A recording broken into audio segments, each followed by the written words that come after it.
A bunch of marshmallows. That's what one angry constituent called members of Congress while giving Senator John McCain a piece of his mind at a town hall meeting. McCain is not the only lawmaker facing enough heat to make s'mores with over potential military action in Syria. Our Athena Jones has the story. We sent you to stop the war.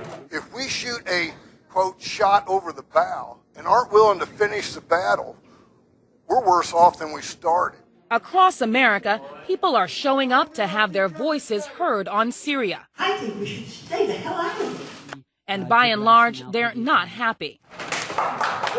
From Arizona to Missouri to Alabama, senators got an earful from their constituents about whether missile strikes are a good idea. We put missiles in there, it's not going to do anything.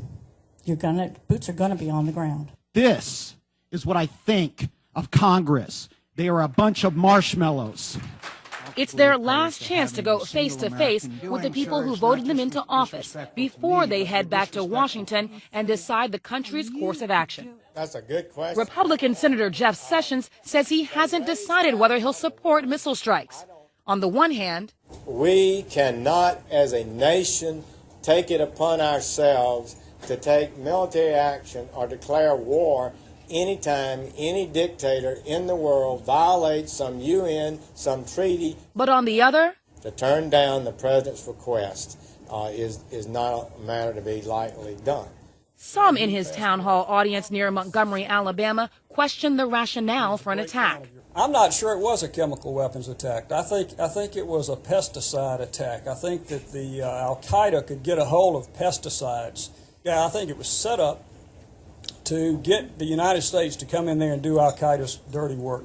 It got more heated in Arizona, where Republican Senator John McCain, who supports strikes, faced a skeptical crowd. People like me have to come to the people we represent and have a conversation with them and try to get all the facts out in front of them. I do not believe we can differentiate between the good and the bad guys. When are we going to start dealing with the major problems in this country?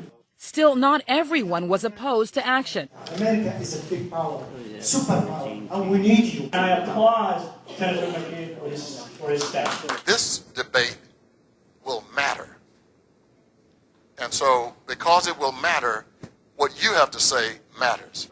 In Kansas City, Missouri, Democratic Congressman Emanuel Cleaver, who's against U.S. action in Syria, also heard from strike supporters. This is not just the first red line that we have drawn and that he has crossed. He has been crossing red lines for 2.5 years. But they were outnumbered by opponents. I said we bail out of everybody and say, you guys are on your own. And back in Washington, members on both sides of the issue say the word they're getting from constituents is a very loud no on military action. I and the people I represent said not just no, but something like heck no. Don't get involved in this. My constituents as well, overwhelmingly, are saying absolutely no to dragging us into another foreign war. My job is to represent the people of Utah, and right now, we're just not convinced.